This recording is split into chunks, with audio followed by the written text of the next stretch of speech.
ఎవ్వరు కూడాను ఈ ప్రభుత్వాన్ని ఏమీ అనకూడదు, తప్పు చేసినా కూడా చూస్తూ ఉండండి.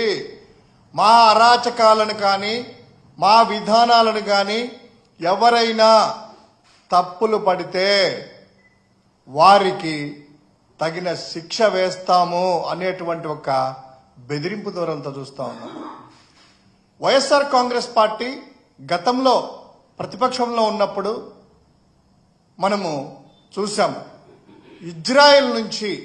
ఇజ్రాయెల్ దేశం నుంచి అత్యాధునికమైనటువంటి టెలిఫోన్ పరికరాలని గత ప్రభుత్వం తీసుకొని ప్రతిపక్ష నాయకుడితో సహా వారి చుట్టూ ఉండే వాళ్ళని, ప్రతిపక్ష ఎమ్మెల్యేలను, ముఖ్య నాయకులని అందరి ఫోన్ నెంబర్స్ కూడాను ట్రాప్ చేసి వాట్సాప్ చాట్ల గుండా ట్రాప్ చేసేసి ఏ విధంగా వారిని అణిచివేసింది, ఏ విధంగా వారిని ప్రతిపక్ష ఎమ్మెల్యేలని కొన్నారు అనేటువంటిది మనము క్లియర్ కట్టుగా ఆ రోజు చూసాం.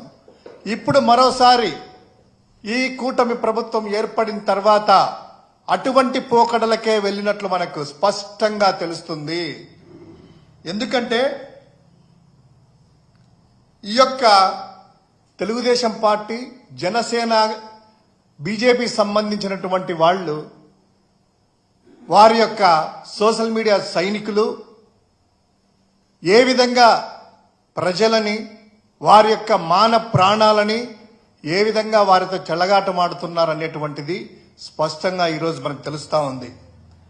మామూలుగా రాజ్యాంగం ప్రకారము పౌరుల స్వేచ్ఛని, వారి స్వాతంత్రాన్ని కాపాడాల్సినటువంటి బాధ్యత పోలీస్ వ్యవస్థ మీద ఉంది.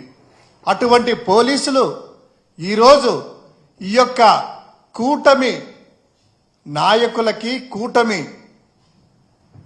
సోషల్ మీడియాకు సంబంధించిన వారితో కుమ్మక్కయ్యి ప్రజల స్వేచ్ఛను హరిస్తున్నారా అనేటువంటి అనుమానాలు మాకు కలుగుతా ఉన్నాయి.